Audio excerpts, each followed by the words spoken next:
Hello மக்களே, welcome back to our channel John and Jessie. என்ன விஷயம் சொல்ல போகிறேன்னு சொன்னால், முக்கியமான ஒரு விஷயம். உங்கள் எல்லாருக்கும் தெரியுமா, யூகேயில் எங்களுடைய வெளிநாடுகளிலிருந்து இறக்குமதி செய்யப்படுகிற பதப்படுத்தப்பட்ட பால்மா, இப்போ ஸ்ரீலங்கா இந்தியாலாம் பார்த்திங்கன்னா ஆங்கர், ரத்தி, அப்படி நிறைய மாக்கள் இருக்கு இல்லையா, அந்த பெட்டியில் பதப்படுத்தப்பட்ட மா. அதே மாதிரி இங்கே லண்டனில் அப்படியான மாக்கள் யாருமே பாவிக்க மாட்டாங்க. உங்களுக்கு தெரியுமா? ஏன்னு சொன்னால், இங்கே தூய பசும் பாலுக்கு தான் முக்கியத்துவம் கொடுப்பாங்க. இங்கே பார்த்தீங்கன்னு சொன்னால் பசும்பால் இப்படி இது பாருங்கள், இது 2 லிட்டர் மில்க். ஸோ இது தூய பசும்பால். அதே மாதிரி பார்த்தீங்கன்னு சொன்னால் செமி மில்க், ஹோல் மில்க்ன்னு இருக்குது. இது பசுபால் தான். அதே மாதிரி ஒவ்வொரு சைஸுக்கு இருக்குது பாருங்கள், 1 லிட்டர், 2 லிட்டர். அதே மாதிரி சின்ன நீங்கள் வேணும்னு சொன்னால் சின்ன நாவும் எடுக்கலாம் ஃப்ரெண்ட்ஸ். பாருங்கள், ஏன் நான் என்ன ரீசனுக்காக இந்த விஷயத்தை உங்களுக்கு சொல்கிறேன்னு சொன்னால், அதாவது பதப்படுத்தப்பட்ட பால்மா பவுடர் இதில் என்ன இருக்குன்னு சொன்னால் நிறைய இன்க்ரீடியன்ட்ஸ் சேர்க்குறாங்க. ஸோ குழந்தைகள்ல இருந்து வயோதிபர்கள்ல இருந்து எல்லாருமே அந்த பால்மாவுக்கு அதில் ஒரு ரசாயன பொருட்கள் கலக்கிறபடியாக அதில் டேஸ்ட்டும் இயற்கையாக இல்லை செயற்கையாக சேர்க்கப்படுகிறது. ருசி செயற்கையாக சேர்க்கப்படுது அந்த இன்க்ரீடியன்ஸில். அதால் அந்த மில்க்குக்கு ஒரு வகையான ஒரு போதை இருக்குது.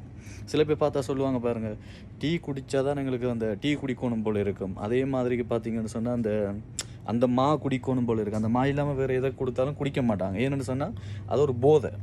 ஆனால் இங்கே இந்த பெரிய வளர்ச்சி அடைந்த நாடுகளில் பார்த்தீங்கன்னு சொன்னால் மக்கள் எல்லாம் எதுக்கு முக்கியத்துவம் கொடுக்குறாங்கண்டா, இயற்கையாகவே பசுவில் இருந்து வருகிற பாலுக்கு தான் முக்கியத்துவம் கொடுக்குறாங்க.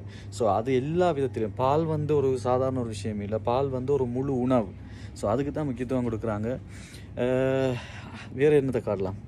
ஓகே, அடுத்த விஷயம் என்னென்னு சொன்னால், விரும்பி பிள்ளைகள் குடிக்கிறது. அதாவது ஃப்ரெண்ட்ஸ் குடிக்கிறது எங்கள் ஊரில் தென்னை மரத்தில் விளைகிற தேங்காய் இளநி. வாசிச்சு பார்த்தீங்களா, என்ன போட்டிருக்கிறாங்க? Coconut water original. எங்கட தென்னை மரத்தில் இறக்கி இது செய்கிற இளநி இங்கே விற்கிறாங்க. ஸோ இதில் ப்ரைஸ் என்னென்னு தெரியுமா உங்களுக்கு? இங்கത്തെ ப்ரைஸ் யூகேட ப்ரைஸ் 4 பவுண்டு, கிட்டத்தட்ட 4 பவுண்டு கிட்ட விற்கிறாங்க. 4 பவுண்டுண்டா எங்கள் ஊர் காசுக்கு, ஸ்ரீலங்கா காசுக்கு எவ்வளவு? கிட்டத்தட்ட 1600 ரூபா. எங்கள் ஊரில் ரோட்டில் விற்கிற இளநிக்கு எவ்வளோ விலை தெரியுமா? 100 ரூபா, 150 ரூபா, மிஞ்சி போனால் 200 ரூபா, அவ்வளவு தாங்க. செவ்விளநி, நிறைய வகையான இளநியெல்லாம் விற்கிறாங்க. ஆனால் இங்கே பார்த்தீங்களா, இங்கே பொட்டில் அடைச்சி விற்கிறது எங்கள் ஊர் காசுக்கு 2000க்கு விற்கிறாங்க. ஸோ எல்லாமே ஈஸியாக எங்களோட ஊரில் கிடைக்கிது, ஆரோக்கியமான உணவுகள். ஸோ அதுக்கு யாருமே முக்கியத்துவம் கொடுக்கறதில்ல. நான் என்னத்துக்காக சொல்ல, ஒரு விழிப்புணர்வுக்காக தான் இதை சொல்கிறேன். இந்த செயற்கையாக பதப்படுத்தப்பட்ட மாக்களை விட்டுட்டு பசுப்பால் வாங்கி குடிக்க. ஏனென்றால் பசுப்பால் உடம்புக்கு மிகவும் மிகவும் ஆரோக்கியமான உண்டு.